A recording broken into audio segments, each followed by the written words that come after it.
A couple days ago, we interviewed Greg McClellan, the creator of the record-breaking 48-hour album Listen 2 Days, which you can find out more information about on giveitaListen.com or by clicking on the annotation on screen to see our interview with him.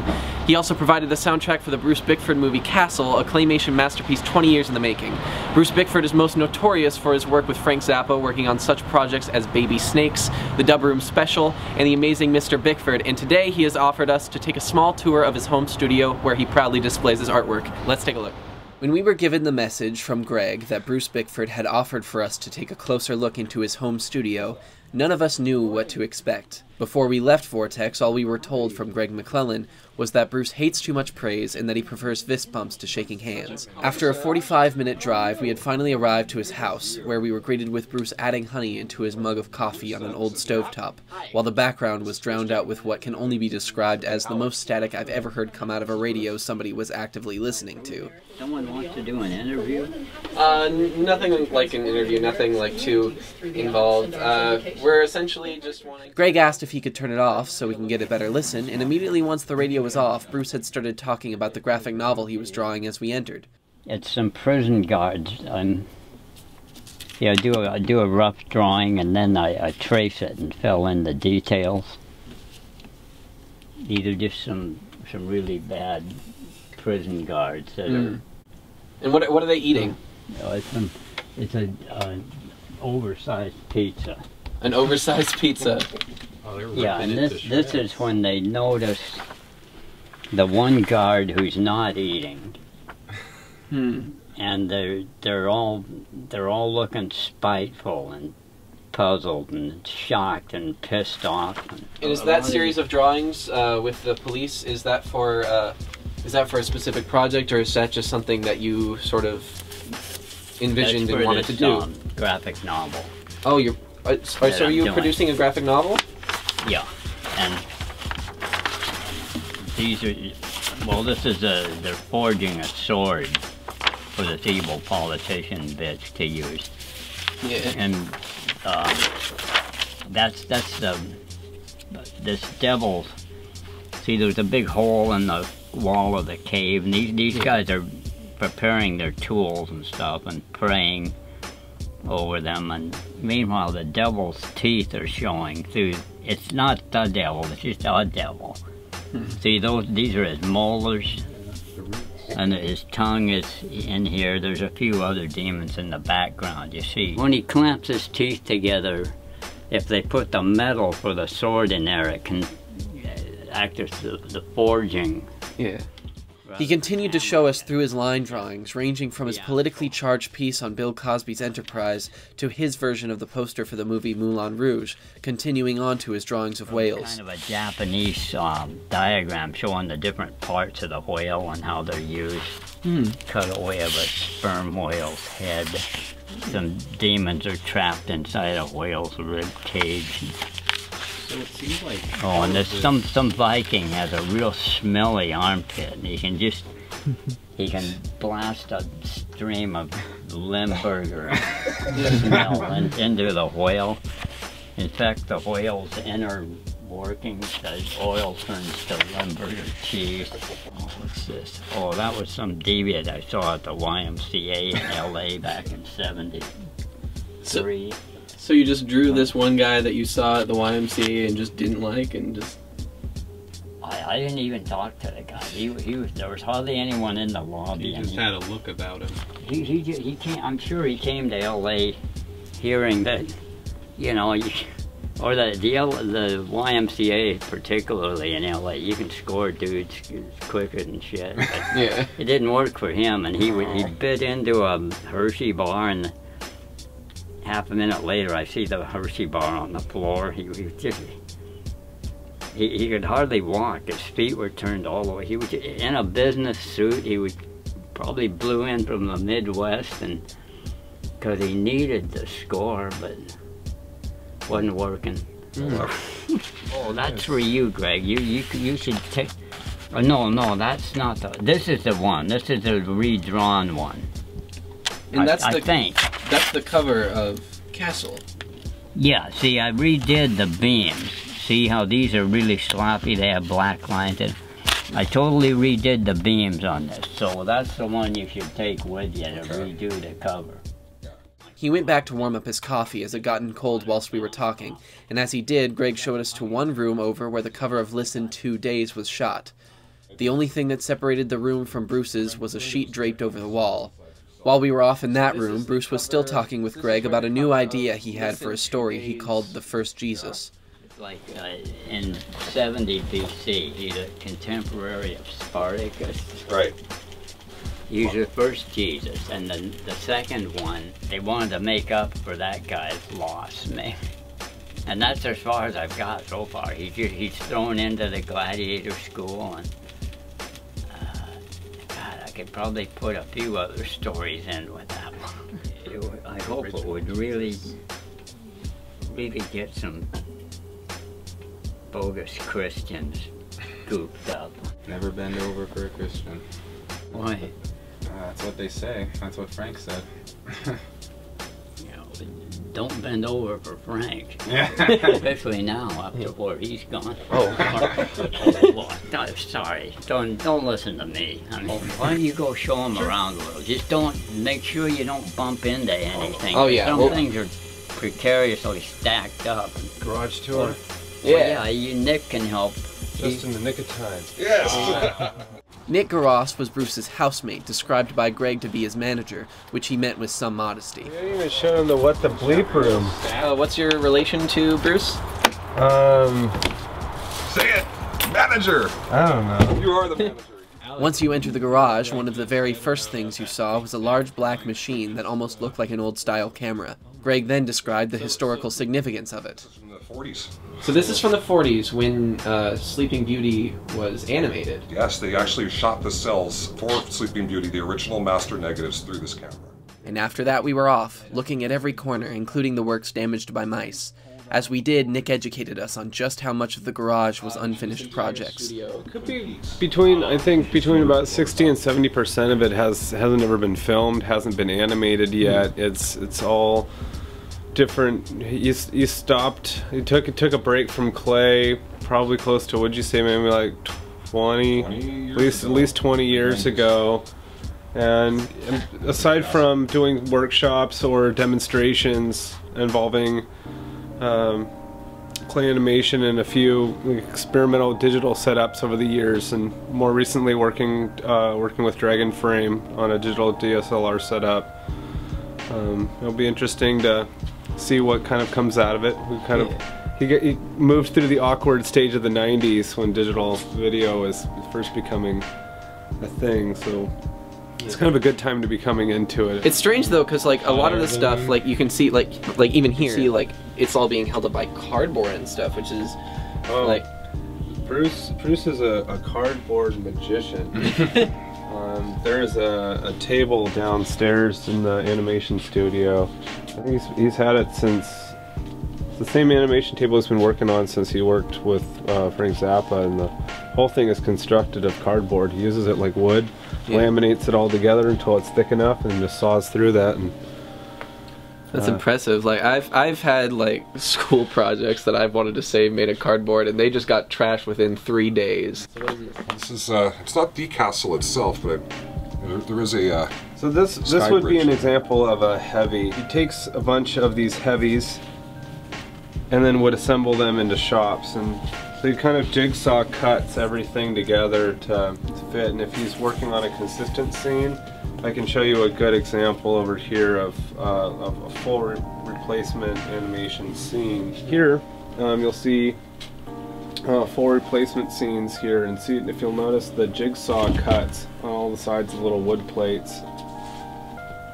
And so like would here be like scene 1, and it slides over here into scene 2, and there's a little bit of damage there. Those would all fit together, and you can see like frame 1, frame 2, frame 3, frame 4, frame 5, frame 6, frame 7, etc., etc., until you get down here. And so you would think from watching the thing that you know, multiple people are reaching in, moving all the different people, and it's shrinking and growing in place, and but it's all just Bruce. It's all just Bruce building the same thing over and over. Thinking of films frame by frame, truly and building everything himself is something extraordinary. And to be clear, none of this clay is like hardened or shellacked. It's all still plastina or oil-based clay. Yeah. So if it gets warmed up into a warm room, it'll become malleable again and animatable. So that's why, like, this garage is perfect. It is so cold in here. Like, it is such a shift from going to like Bruce's like extremely warm like Greg brought living room. He knew what he was doing. Come summertime, the other issue is the tar that comes through the roof, and it's been an effort to preserve and get the stuff moved into museums, which is ongoing work for me and his other assistant, Aaron. From that point, Greg started to share his own knowledge and his personal connections with certain oddities within Bruce's storage. The 10-minute mark in Cas'l, these are the guys that were getting slaughtered, and that was my hand in there killing these guys. And it looks like they haven't been touched since I did it in 1992. Oh, this guy's still quivering over here. He's scared. Yes, he remembers me. Yeah, he remembers you. I felt terrible. I had a long thumbnail that I was using for scratch harmonics on my bass, and he goes, I like that nail, and so he wanted me to stick it into that one guy's face there who's lying down, the blonde-haired guy on the right. And so you see the big laceration. That was my thumbnail 25 years ago. And I think he just set it back. Like this guy's shirt right here. Yeah, look at that. The work in order to actually do that is like rolling out lots of this clay in strips, layering it up in precise patterns, and then re-laminating and flattening that out enough times to get like this textured fabric that he can work with. So all the camouflage soldiers in Cas'l, for instance, had to have that done over and over. Oh yeah, laminating all this stuff. So there's just so many steps to all the stuff that he'll line up in the machine. There's nothing make up a whole bunch of it. heads, a whole bunch of hands, a whole bunch of clothing. And you'll see it in various forms around here where it's just like stacked up These guys. parts ready to go for different projects, but It's all from mixing and rolling clay over and over again to get the textures. As we looked at his replica of the entire town of Twin Peaks, Bruce had just entered the room. Earlier we were looking at the Twin Peaks recreation. Yeah. And I wanted to know why specifically Twin Peaks? Like, what inspired you from that show to make you want to recreate the entire town? Just to get attention. Because they had the Twin Peaks night at the Seattle Art Museum, and I thought I could put that in there. They'd want that. I'm just trying to promote my stuff any way I can, and making another town is nothing. Well, it took a month to make it. It was hard work, you know, 7 days a week, all day, but you know, that's what life's about, is just striving. And what did you use for reference? Did you Well, the thing that gave me the idea was in some magazine about cult TV stuff, they had an article on it, and they had an illustration, a drawing of that town. Pretty much the way it looks there. A little more spread out. I kind of had to group things in tighter to get it all onto that. But that was my inspiration. And then I made 4 other Twin Peaks pieces. Oh yeah, we saw the larger cafe where you can take the top off. Yeah. Yeah, and that was over in the other room. There was one that I haven't been able to locate lately, the railroad car. That's what Greg was talking And about. someone might have taken it, because some other stuff was missing. How much would you say, like, of your total works is in here? Like, what's the percentage of the stuff that you kept versus the stuff that you... Most of it. Huh? Most of it. Most of it? Oh, so this is like 80-90%. I have sold business cards and sold a few clay things, but nothing to speak of. Nothing yet. I'm trying to get into that market. So you're considering like selling some of these works? Sure. Yeah, anything, but all price according, you know. Yeah. Some things take a long time to make. Yeah. And just a huge amount of effort, and that doesn't matter to some people nowadays. You know, back in the 40s, Jackson Pollock convinced a lot of creeps that, hey, you don't have to work. Just walk around spilling paint on the floor, and you're you're in shit city, man. I mean, and it works. People do, you go down to Pioneer Square and look around through galleries, you see a thing up on the wall, and the only effort that took to make it was putting it in a frame, because there's nothing there. My mind reels at the thought of such creeps making it that way. They should be banished from the human tribe. They're no good. May I ask, you were talking earlier about selling some stuff. Are there specific pieces that you would be like never willing to part with, or is it all fair game to you? Anything, depending on the price. Some things I wouldn't part with easily. So where's some of the original Zappa works? Oh, those are up in some things on the other side there that are a little bit hard to get to. Okay. I have to get amped up a bit before I do some things around here. So as far as the stuff that's like in close reach, like all these works, they're most of these were done since then. So stuff for Cas'l and stuff for other just sort of works. How much of this stuff is that's not from works before Cas'l, are from Cas'l, or like assorted unfinished projects? This guy You're bringing out, I can't really was see it. from 1961. It's fallen apart, and there's other. Yeah, his hat brim has fallen down. It was a Russian thing, a cartoon from. I duplicated a cartoon from an old Help magazine, which was like a Mad magazine spin-off. Not a spin-off, but it was of that era. Yeah. And the cartoonist last name was Roth. That's one of the oldest pieces I have in here. And like here's all that's left of a Frankenstein I made back then. Is his head.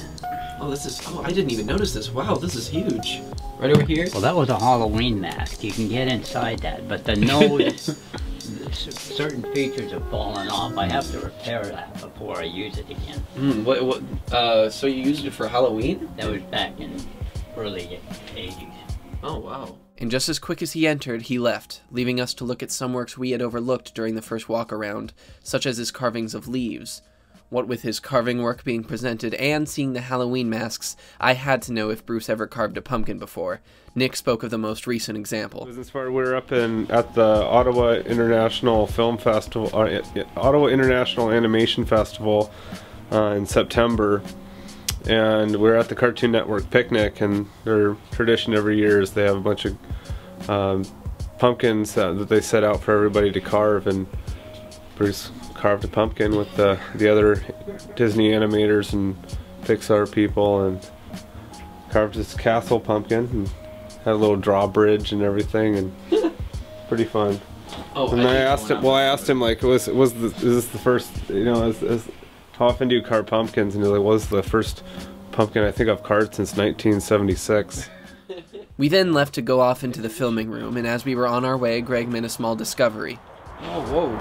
There's the leaves. Well, they're still fresh and alive. Oh, yeah. So those are the leaves that he uses for the masks. That's impressive. Don't want to focus too much on the leaves. Right. Let's go in the... I mean, we could! An hour long. You could have like a half an hour part of the mini series on Bruce's leaves. This was supposed to be like a 5-minute mini bonus This is video. its own episode. It turned into its it. own episode. To be honest, I did know it. I just didn't want to do that much editing. We walked down Bruce's staircase, covered in books and empty jars, and we finally made it into the room where all of his claymation work had been shot. Nic showed us his process, as well as the cardboard chair he sat on tirelessly since his days working for Zappa. Right? Yeah. Oh my god. Yeah, cardboard furniture. He has turned it. I guess it's not flame retardant, but everything is shot here on the Bolex. We turn everything on for quick exposure. Oh. You know, turn it on, take a shot. This gets too hot, but on, take a shot. You always use this. Oh, I never even noticed like how intricate it looks up here. Like it looks like that opening hut in Tarzan. Oh. Like where the line comes down? I know what you're talking about. But this allowed him to reach over for all of his different scenes.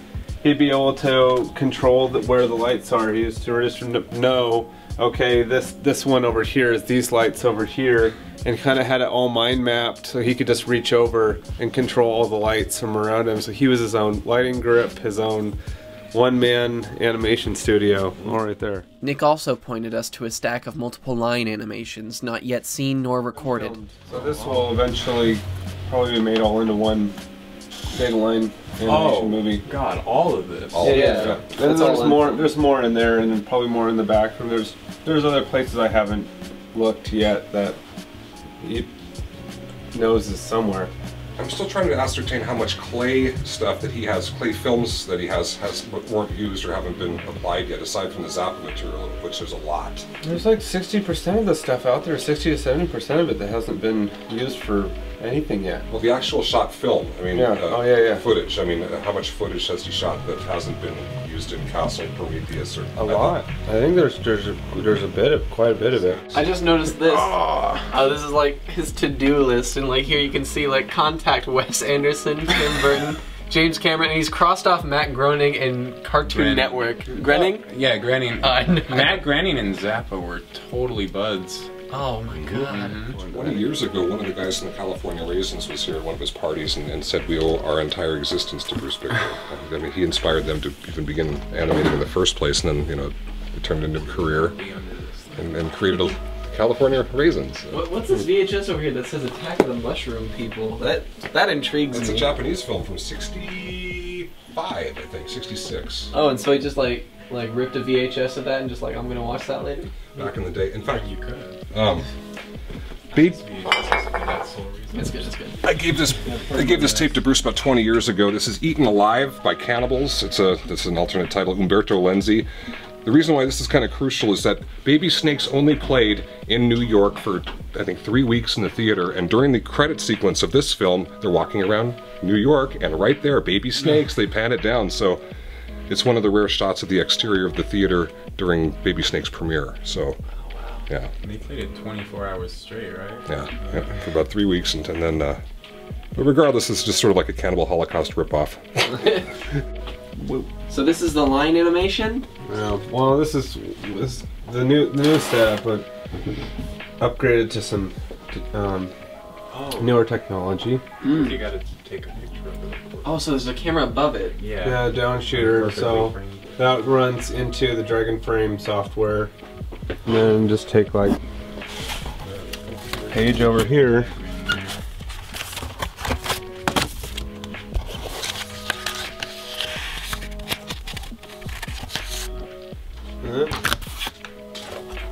Line it up on the registration over there, and there's 1/24 of a second. And there's 1/24 of a second right there. Take picture, boom. Take it off, put on the next one. We were just about finished, but before we did, we wanted one last chance to say goodbye to Bruce. Thank you so much. Oh, yeah, I'm glad that we could do this, and I just wanted to make sure that before we left, I got to thank you for letting us have that intimate look at your at all your art. It's really interesting to see.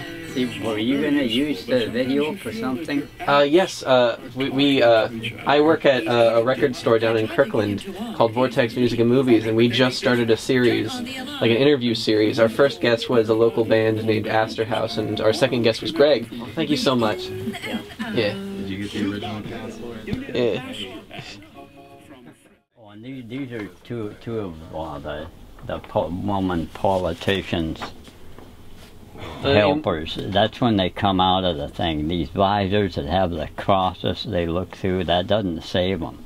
And, see, their eyes are their eyes are dribbling out of their heads. What's written right there? What are the words right there? Oh, that explains what happened to them. Oh, so it's like the plot. If you want to read it. So went those boys stumble out of that murky, cavernous place into the light of day and lift the visor hoods. They can't see, despite the protective cross-shaped holes in their visors, which they look through, or in fact perhaps because of the crosses. Their eyes got seared out by the intense evil that were hired by Lillian to help her commit. But Lillian herself, she must be evil enough to be invulnerable to any such influence. but now those fellows can't even drive away in their newly restored low-riding long rider car.